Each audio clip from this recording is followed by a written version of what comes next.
channel. My name is RJ, your tarot card reader. Take what resonates and leave those not for others. Watch on your own risk. Hello my dear! Good morning, magandang umaga po sa ating lahat. Kung hindi mo naman po umaga napapanood ang ating reading, ikaw po ay binabati ko ng magandang tanghali, magandang hapon, at magandang gabi. Tayo po ay collective reading, okay? Tingnan natin kung kaninong energy ang masasagap natin sa umagang ito. Maraming salamat po sa ating mga abangers, sa mga walang sawang naghihintay at nag-aabang ng ating mga uploads, ng ating mga readings. Thank you very much. And ganun din po sa ating mga bagong subscribers. Ayan, thank you so much po. Maraming salamat po. Okay, so tingnan natin kung kaninong energy ang masasagap natin ngayong umagang ito. And kung hindi ko man ma-receive ang energy mo ngayong umaga, meron pa naman tayong ibang mga readings. Okay, meron pa tayong ibang mga everyday. We try our best, my dear, our very best, my dear, na everyday ay makagawa po tayo ng collective. Okay, so kung hindi man po maka-resonate ngayon, wag pong mag-alala kasi meron pa po tayong ibang mga readings. Okay. Let's go na tayo, my dear. Start tayo sa 12 cards and then next is 6 cards. Closing natin is 3 cards. Okay, tingnan natin ha. Kaninong energy? Relax, my dear. Kalma mo ang iyong isipan, ang iyong puso. Okay. Tingnan natin. Cut na natin to into 3. And let's start your reading. Okay. First card natin is the 5 of Sword. Okay, this is energy of abandonment. Okay, abandonment card yan. Mga tao na nakaranas ng iniwan, mga tao na pinabayaan, ayan. Or mga tao na nakakaramdam ng mag-isa. Yung para bang mag-isa ka. Yun na yun. The energy of lalaki, Gemini, Libra, and Aquarius. Okay, ka-clarify ko pa to, my dear, ha? Hindi pa sure kung si Jack ba yung nang iwan o ikaw yung iniwan. Okay? Pero based on the energy, kung titingnan natin ng maigi, bago kukunin yung susunod na cards, ang nakukuha ko dito is si Jack ang nang iwan. Ito ang umalis. Si Jack ang umalis. Okay? Kasi pwede naman to na siya yung nagko-complain. Siya yung collective. Pero based on the energy, wala pa yung ibang card, umalis si Jack at ikaw yung nakakaranas ngayon ng abandonment. Ibig sabihin, ito naging cold. Okay, yun ang nakukuha ko. Naging cold siya. So, tingnan natin. Next card natin is the energy of the 10 of Wands. Okay. Ang 10 of Wands is more on struggle. So, for some of you, is pinipilit pa rin talaga na mai-survive yung connection. CPR. Nire-revive yung connection. Like, kinakaya. Kasi ang 10 of Wands, kung babalik tayo sa tarot, my dear, ito yung lalaki na meron siyang daladala ng mga wands. Bigat na bigat siya dun sa mga wands. So, ang nakukuha ko dito is more on kung sino man tong si Jack na ito, which is energy ng Gemini, Libra, and Aquarius, is nagdudulot ng matinding pressure sa'yo. Collective. Okay. Like, yung anino niya is nandyan pa rin. Present pa rin talaga sa buhay mo, sa life mo. Okay. And pinipilit mong kayanin yung pagiging absent niya sa buhay mo. Okay, absent siya, as in totally absent. Alam mo ang pinakamasakit pa dito, my dear, yung typical na napakarami mong pinagdadaanan sa buhay. Kasi kung babalik tayo sa Five of Sword, makikita mo doon yung isang figure na meron na siyang daladala na 3 sword, meron na siyang pasan-pasan na tatlong sword, yes, pero iniwanan pa siya ng 2 sword. And then yung 2 figure is tumatalikod siya, palayo. So ibig sabihin, parang sinasabi na, meron na akong 3 sword over here, and kung i-base mo, my dear, yung 3 sword, ano yon? 3 of sword yon. Okay, yung dala-dala niya na 3 sword, 3 of sword yon. Plus the 2 of sword, okay? So, ang 2 of sword naman, kung i-connect natin, denial na energy, no? Nakakross yung kanyang kamay. Kahit ganito yung cards natin, my dear, naka-base pa rin ako sa tarot. Okay? So, may mga tao na parang susulpot, parang kabuti, tapos mag-iiwan ng problema. Hindi sila aware na may nangyayari sa'yo. Kung sabihin na natin, sige, aware sila. Kasi syempre tao ka, imposible naman hindi nila maisip na wala kang pinagdadaanan, wala kang problema, 'di ba? Imposible na isipin mo na ang isang tao ay walang pinagdadaanan sa buhay. It really doesn't matter kung ano ang status symbol ng isang tao, kung mayaman man 'yan, middle class man 'yan, or mahirap 'yan. Walang tao na walang problema, no? Lahat mayroong problema. To the point, my dear, na parang okay, problema, parang dadagdagan pa niya yung problema. Parang nagbibigay pa siya ng isipin sa'yo, my dear, okay? So, kinakaya mo lahat. Lahat ng load kinakaya mo. Kaya umabot ka dito sa 10 of Wands na pasan mo lahat. Pasan mo ang daigdig, my dear. Dala-dala mo lahat. Kasi itong energy ni Jack over here, which is energy ng Gemini, Libra, and Aquarius, is parang pending. Pending. Like, merong hangover sa energy niya. Okay? Next card is the energy of the Nine of Sword. Okay? This is the energy of sleepless night. Di makatulog sa gabi sa kaiisip. Yung anino niya, my dear, nandyan pa rin. Yung energy niya nandyan pa rin. It really doesn't matter kung ginagawa ka nitong pahinog na mangga, sisilipin ka lang kung kailan ka sisilipin, kung ito ay cold, as in like hindi ka na kinakausap, or kayo ay separated, pero yung anino niya naiwan. Yung shadow niya naiwan, my dear. And maski hindi siya nag-i-exist, araw-araw mo siyang nakikita. And hindi masarap na pakiramdam yun. Kasi just imagine, my dear, yung tao na naging dahilan kung bakit ka nagkakaganyan ngayon is araw-araw mo siyang nakikita maski hindi siya nag-i-exist. Maski wala siya sa harapan mo, araw-araw mo nararamdaman yung energy niya, yung presensya niya. Alam mo ba kung gaano kahirap yun? Ang hirap nun. Kasi parang sinasabi mo, ilalaban ko to, ilalaban ko to, ilalaban ko to. Tapos nakikita mo, parang meron ka, alam mo yung senaryo na naghihirap ka, buhat-buhat mo yung mabigat na isang bagay, tapos yung tao na yun na meron siyang kakayanan para tulungan ka, pinanunood ka lang niya. Pinagmamasdan ka lang niya.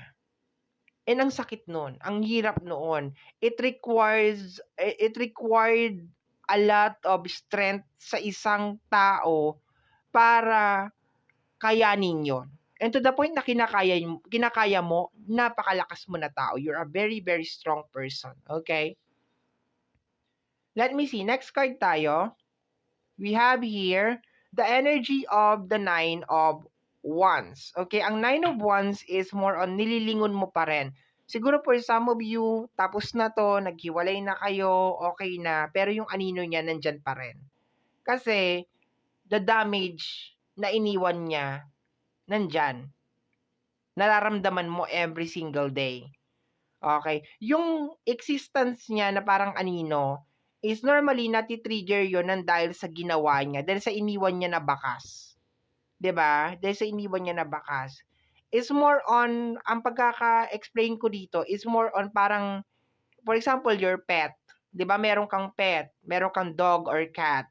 And your pet, your cat or dog, sabihin natin sa kasamaang palad is, 'di ba, kailangan umalis. Kailangan niya ng lumisan sa mundong ibabaw. Ngayon, there are some things na magpapaalala sa kanya sa'yo sa bahay. Yung corner kung saan siya laging natutulog, yung laruan or whatever, yung bonding moment ninyo, yung lagi mo siyang nilalakad sa park, yung ganyan. Pero sad to say, wala na siya. So, yung mga moment na yon, sometimes it brings you tears. 'Di ba? It brings you tears talaga. Kasi hindi naman all the time na pag naaalala mo siya, iiyak ka. Pero it brings you tears, it brings, there's certain anino or shadow sa heart mo nung energy na yon. Dito baliktad.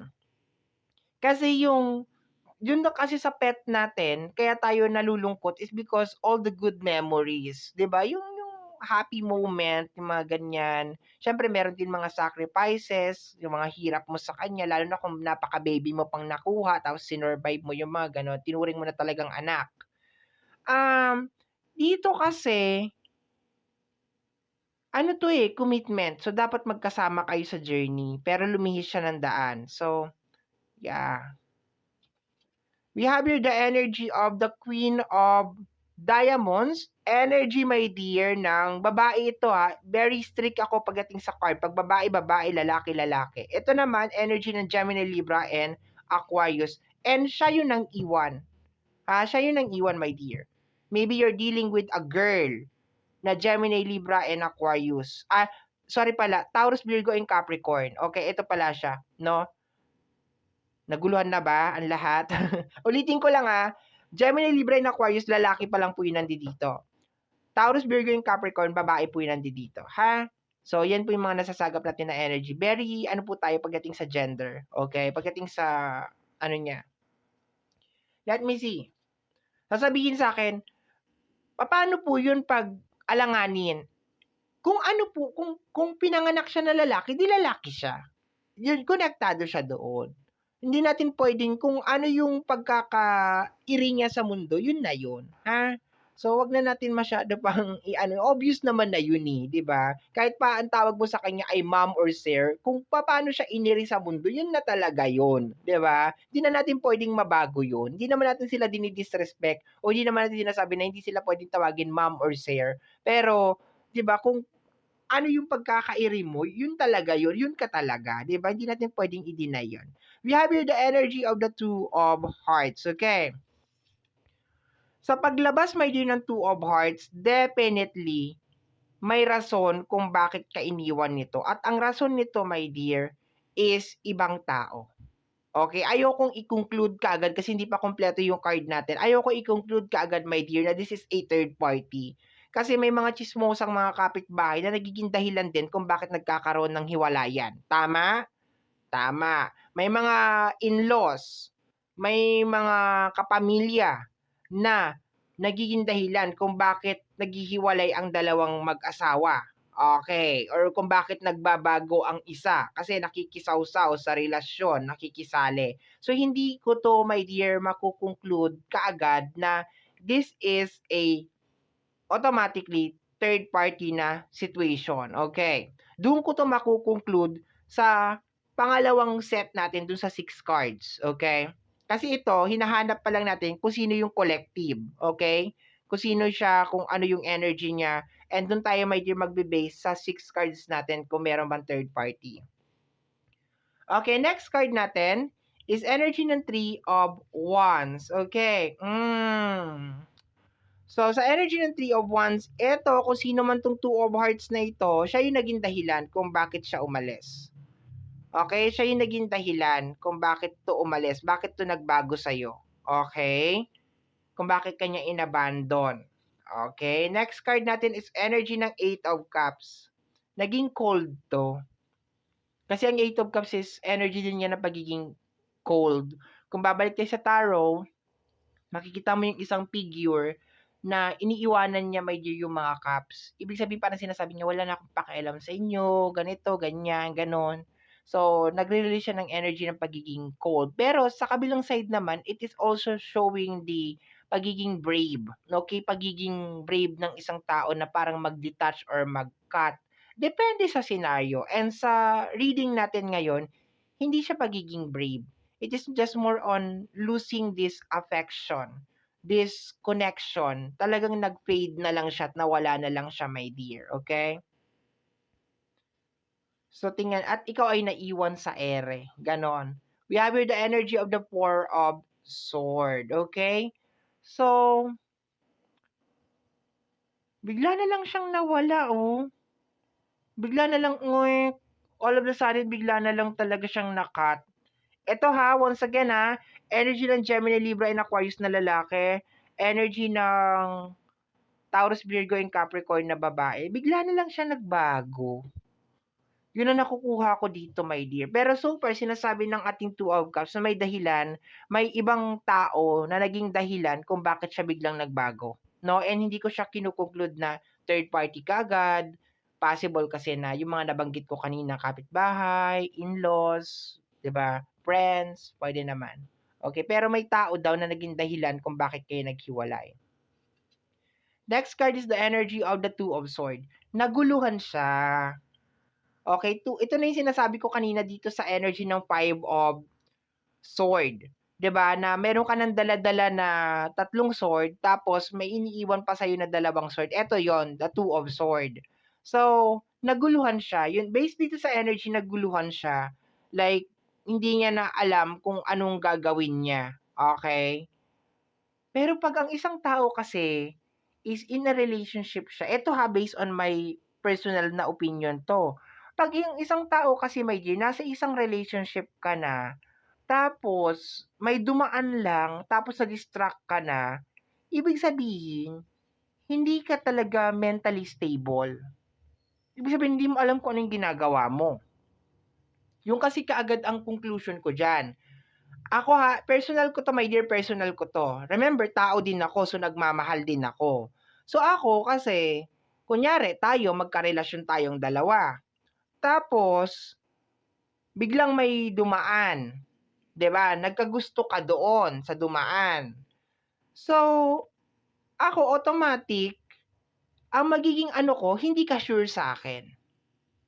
Kasi kung sure ka na sa akin, hindi ka madidistract maski si Ann Curtis pa yung dumaan o si Bea Alonso pa yung dumaan. 'Di ba? Hindi ka madidistract. So to the point na nadidistract ka pa sa iba, ibig sabihin hindi ka sure sa akin. Ngayon papasok na doon yung what? Ano yung nagustuhan mo sa akin? Kasi there's a tendency na multiple yung hinahanap mo. Hindi siya and kadalasan ito talaga yung nangyayari eh. Gusto mo na maganda, pero hindi naman mabait. Gusto mo ng maputi, pero hindi naman maganda. Di ba? Yung parang ganun, hindi talaga mapapackage talaga sa isang person yung gusto mo. Kaso, ako kasi, umikot na naman sa ako. 'Di ba? Sa akin na naman umikot. I need to share kasi. Kung talagang naghahanap ka talaga ng true love, okay na magkaroon ka na ng kahit konti na lang na classification sa isang tao. Like for example, kailangan meron siyang trabaho, kailangan mentally prepared na siya sa pagkakaroon talaga ng pamilya. Kasi yun talaga yung ano ko eh. Kumbaga sa akin, hindi na ako nakatingin talaga sa looks. No, okay na yan. Basta ano lang siya, okay na siya. Basta ano siya, financially stable siya. Ibig sabihin, meron siyang work. And then, mentally ready na siya sa pagpapamilya. Hindi pwede na papasok ka sa pagpapamilya tapos eventually sasabihin mo, ay ayoko na magpamilya. Ay hindi pwede. 'Di ba?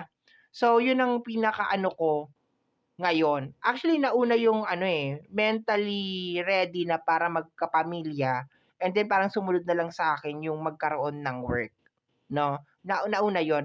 Kasi, ngayon kasi obligado na parang parehas may ginagawa, 'di ba? Aminin natin o hindi, parang parehas kailangan meron ng ginagawa. Kailangan talaga sa sobrang hirap ng buhay, kailangan parehas na talaga nag-grind. So, kaya 'yun naging isa sa mga requirements ko talaga sa paghahanap ng partner in life. Okay, na kailangan parehas kayong may something, okay. But anyway, naguluhan siya.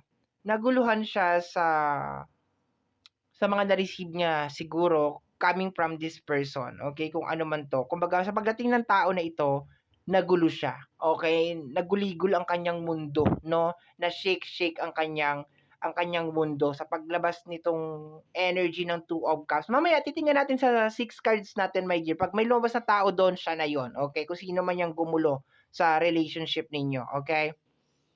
Next card natin is energy of the Eight of Sword. Okay.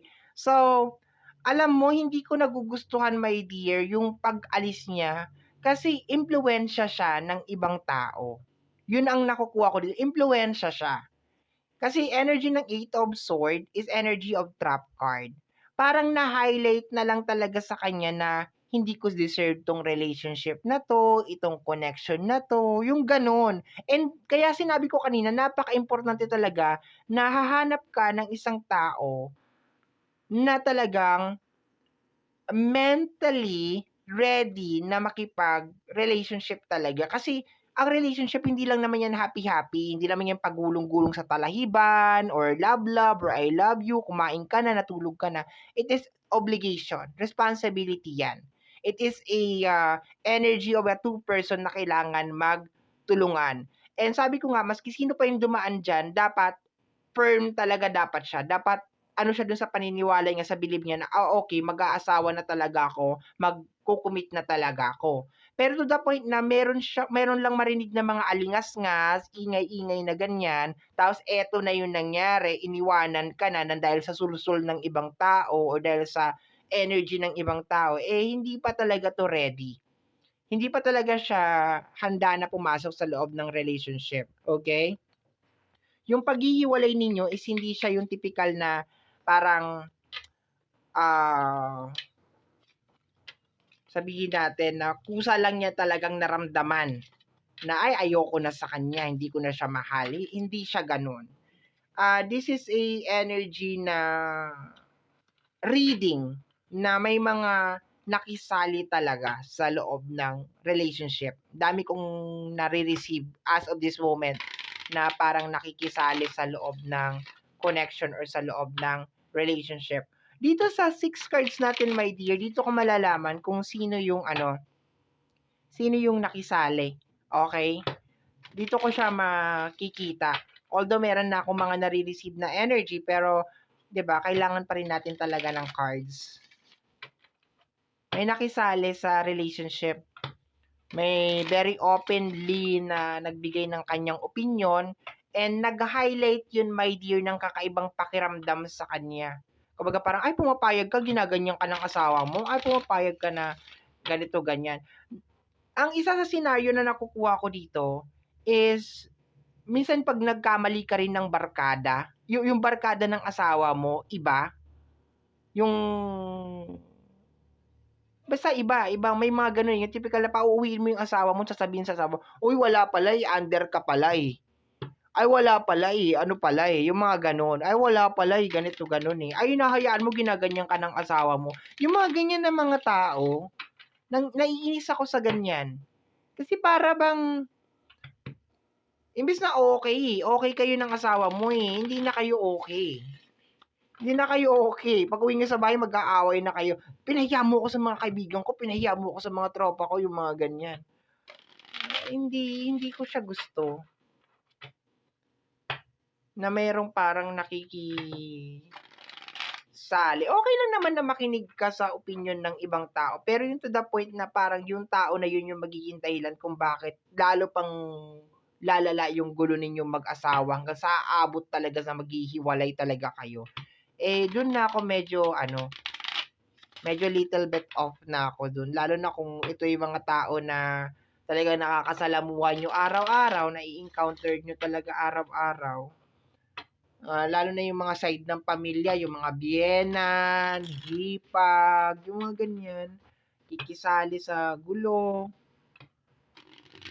Mga sister-in-law, brother-in-law, ayan. Minsan, maski yung mga malalayong kamag-anak, nakikisali pa rin eh, di ba?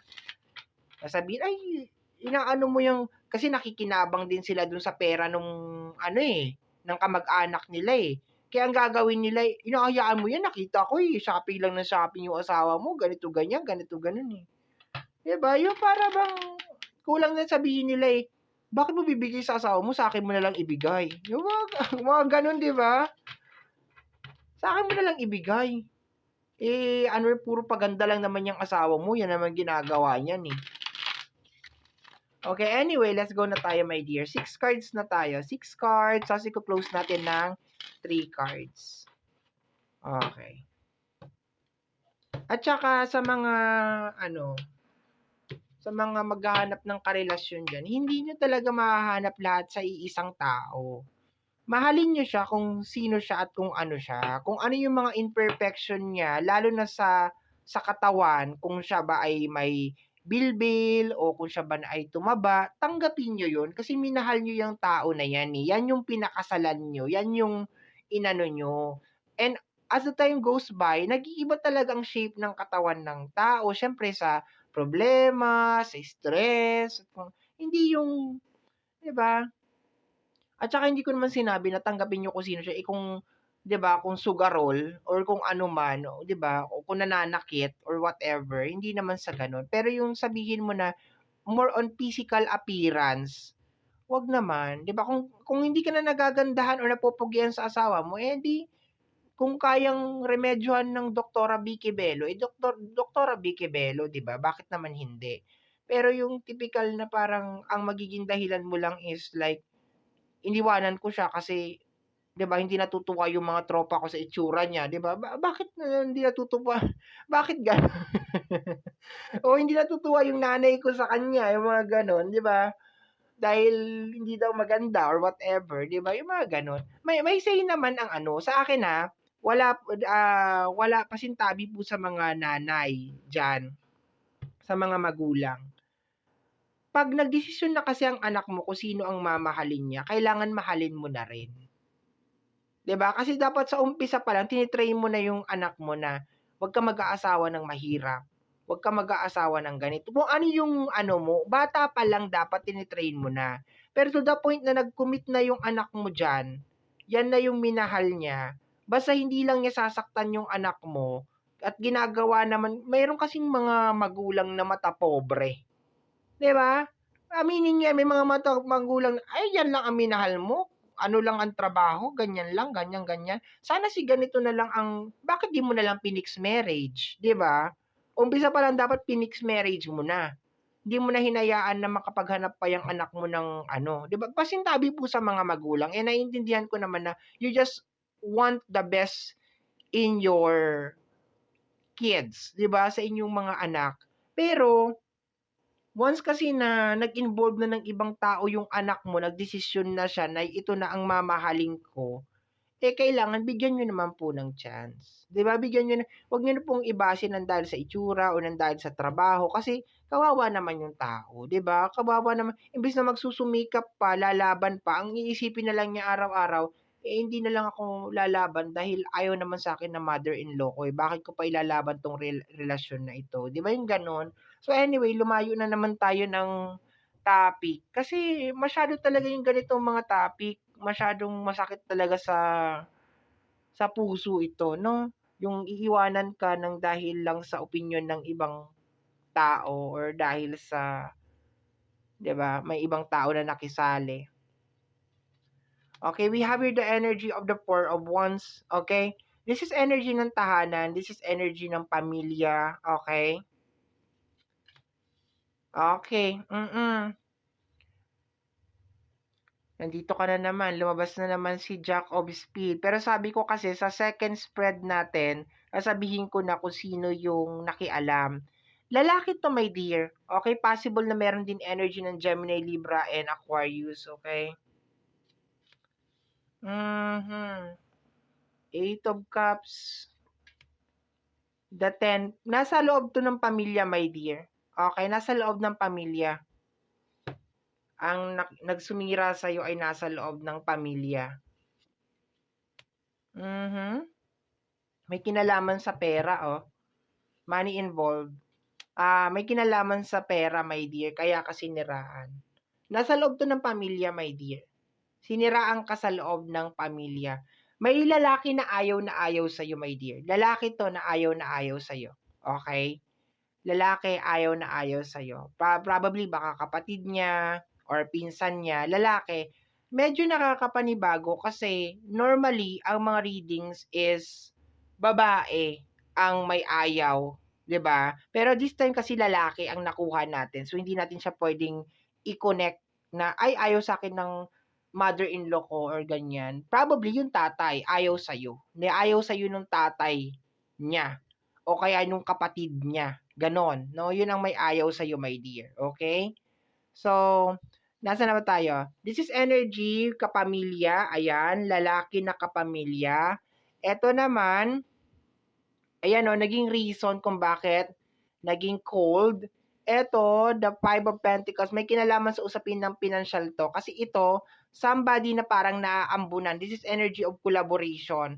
So, naaambunan siya ng pera. Kaya gano'n, 'no? Medyo na-surprise ako dito kasi I was like expecting na, pero kanina pa naman, eh, yung flow na ng reading natin is nandun na talaga sa mga mother-in-law, yung mga gano'n na talaga. Hindi naman talaga siya na-focus talaga sa third party. So, kinonfirm naman itong reading natin na yes, hindi siya third party. Walang ang unang nagsulsul talaga sa kanya is somebody na kapamilya niya. No, ang nagsulsul sa kanya na iwanan ka. Okay, kapamilya niya nagsulsul. And dito sinasabi na lalaki, Gemini, Libra, and Aquarius. Kapamilya niya. Okay? May kinalaman sa pera. Probably baka naiinggit, 'di ba? Naiinggit sa, 'di ba? Or baka nayayabangan sa 'di ba? Or kagaya nga ng sinabi ko kanina, mas gusto na yung baka naaambunan, 'di ba? Na may ganyan na kamag-anak or kapamilya na dahil nalalapitan nila ng tulong, tapos ikaw yung humahawak ng pera, kaya ang gagawin, sisirain ka. Totoo 'yan, nangyayari 'yan. Ikaw kasi yung humahawak ng pera, sinusurrender sa'yo yung pera, kaya ang mangyayari, sisiraan ka. No, sisiraan ka ng kung sino man na kapamilya kasi nga naman 'pag humingi sila doon, sasabihin, "Pahingi ng pera, ganito, ganyan." Sasabihin, "Ay wala, eh, nandun na kay mister, nandun na kay misis, nai-surrender ko na." Kaya ang gagawin para walang aberya, ang gagawin sisirain si mister o sisirain si misis para nga naman hindi na siya magre-release ng pera. "Ay, shopping ng shopping 'yan, gastos ng gastos 'yan, ganito ng ganyan. Nakita ko 'yan nung nakaraan kung ano-ano lang pinagbibili." Kaya magugulat ka pag-uwi ng asawa mo, galit na lagi. Kung ano-ano naman pinagbibili mo, kung ano-ano naman pinaggagagastos mo, mga gano'n. Kasi nga, merong nagsasabi sa kapamilya, may nagsisira, is either yung kapatid, is either yung tatay, yung gano'n. No? And normally, itong mga tao na naninira na 'to, kaya ka nitong kausapin ng harap-harapan. Hindi ito magpapakita, my dear, na galit sila sa'yo. No? Dahan-dahan ka nitong, para 'tong anay, sinisira niya yung relasyon. Okay? Pero lumabas kasi sa reading natin, lalaki. Okay, last 3 cards tayo. Kaya bigla siya nagbago. Kasi kung meron siyang iba talagang, ako kasi malakas talaga yung paniniwala ng ano eh. Malakas yung epekto ng pamilya sa kapamilya niya. Okay? Kahit sabihin mo pang malayong kamag-anak mo na yan eh, blood is thicker than water nga, sabi pa nga nila eh. So, kung anong sasabihin ng nanay, ng tatay, ng kapatid, or minsan ng maski mga malalayong kamag-anak na, okay, mga pinsan, eh, ayan na.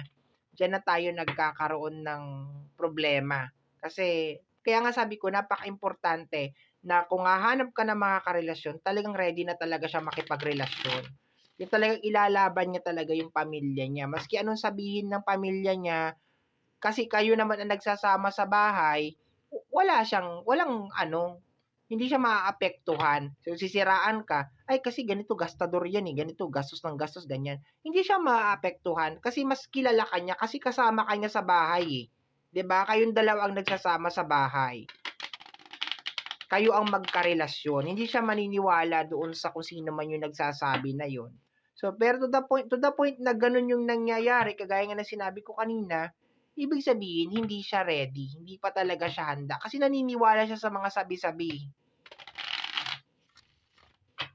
Hindi ko na sinasabing huwag ka maniwala sa mga sabi-sabi, pero dahil asawa mo ang pinag-uusapan, hanap ka ng evidence. Ebidensya talaga dapat. Ebidensyang malala. Hindi yung maniniwala ka na lang sa sabi-sabi kasi sinabi sa'yo ng kapatid mo or ng kamag-anak mo, aawayin mo na kaagad yung asawa mo, susugurin mo na kaagad. So, hindi ano yun. Hindi siya okay. Maghanap ka ebidensya. Tingnan mo talaga. Total, kayo naman nagsasama sabay. Kayo naman talaga yung mag-asawa, di ba? O kaya kausapin mo yung asawa mo. Di ba madali? Mag-asawa kayo eh. Mahal. Kasi may nababalitaan ako diyan eh, ganito, ganyan, ganon, 'di ba? Sabi ka na lang sa akin, eh, wala, mag-asawa kayo eh. 'Di ba? Mag-usap na lang. Pero yung kaagad ka naniniwala, tapos iiwanan mo yung tao, aawayin mo, 'di ba? Hindi maganda 'yon. Okay, let me see. Last 3 cards tayo. May mga reading talaga na nake-carried away talaga ako, no? Hugot kung hugot talaga galing sa nakaraan. Ay wala naman, tapos naman na ito eh. Kung sakali man na, kung napagdaanan ko man ito eh, tapos na. Eh wala na tayo doon sa era na 'yon. Okay, nandoon na tayo sa moment na talagang mabusisi na talaga tayo pag tayo naghahanap talaga ng makakasama natin sa buhay. Okay. Next is, andito na naman talaga siya. Pwede siyang energy ng fire sign, Aries, Leo, and Sagittarius. Lalaki pa rin talaga. Lalaki, my dear kapamilya. The Two of Wands. Okay. Ito nagpagulo sa isipan niya kasi ang Two of Wands is energy of decision making. Okay, kinonfirm lang nito, my dear, yung 6 cards natin na lalaki ang sumira sa inyo. Okay? Possible na nasa loob ng possible. Nasa loob ng tahanan, hindi possible. Nasa loob talaga ng tahanan, kapamilya niya. Okay? We have here the energy of the 7 of Wands. Okay. Talagang ano to, pinanindigan niya talaga na tama yung mga sinabi niya. Sinira kayo, my dear. Anay to sa relasyon. Kaya mag-ingat din kayo, my dear, talaga sa mga taong minamahal talaga ninyo na hindi sila yung mga tao na talagang one-sided lang. Hindi porket kapamilya, kapamilya, tapos hindi napakikinggan yung side mo. No, mahirap yung ganon. Kasi automatic kung ano sasabihin ng nanay, ng tatay, yun na talagang paniniwalaan. Hindi ko na sinasabing wag na nilang paniwalaan yung mga magulang nila, yung mga kamag-anak nila. Pero it is always better na dalawa, two sides ka, hindi ka lang one-sided. Hindi porket sinabi nung kamag-anak mo na ganito, ganyan, i-consider mo na kaagad na totoo yung sinasabi. Kausapin mo pa rin yung asawa mo, isabay naman kayo matutulog, 'di ba? Mag-asawa naman kayo, 'di ba? Mag-partner naman kayo. So wala namang nadadaan sa hindi magandang usapan. At saka ikaw naman yung nakakasama niyan eh. Sa akin lang eh, nakakasama mo 'yan. Araw-araw nakakasama mo 'yan, nakakausap mo 'yan. Kung sabi mo LDR kayong dalawa, mamo-monitor mo naman 'yan. 'Di ba mamo-monitor mo naman yung partner mo kung may ginagawa talagang kalokohan. Kaysa naman yung iiwanan mo kaagad tapos parang walang sabi-sabi, walang ni ani hi ni ani ho dahil may nagsabi lang talaga sa kanya na ganito ganyan yung asawa mo. So hindi maganda 'yon. So ibig sabihin hindi pa talaga siya ready na magpamilya. Ang mahirap lang dito kung mayroon na talagang mga anak.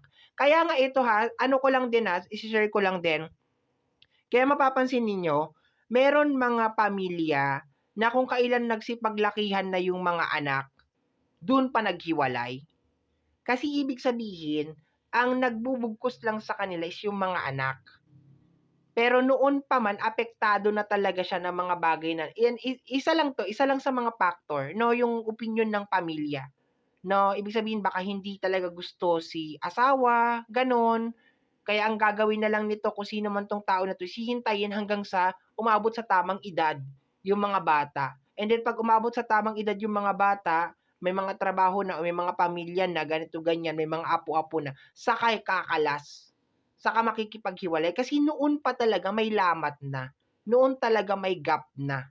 No, and isa lang 'yan sa mga factor, itong reading natin ngayon, isa lang 'to sa mga ingredients kung bakit natutuloy yung hiwalayan. Okay. Kasi mag-uumpisa 'yan, eh, lalaki ng lalaki 'yan, eh, hanggang sa mambababae, hanggang sa magche-cheat, hanggang sa ganito, hanggang sa ganyan, halo-halo na 'yan. Okay. So anyway, my dear, 'yan po ang nasagap natin na message, energy para sa umaga na ito. Kagaya po ng lagi kong nasasabi o lagi kong nasasambit, ang tanging hiling at dasal ko lamang po sa ating buong may kapal na mga readings na ginagawa ko ay nakakatulong po sana sa ating lahat. Maraming, maraming, maraming salamat po. Thank you, my dear. Bye-bye. Take care of yourself.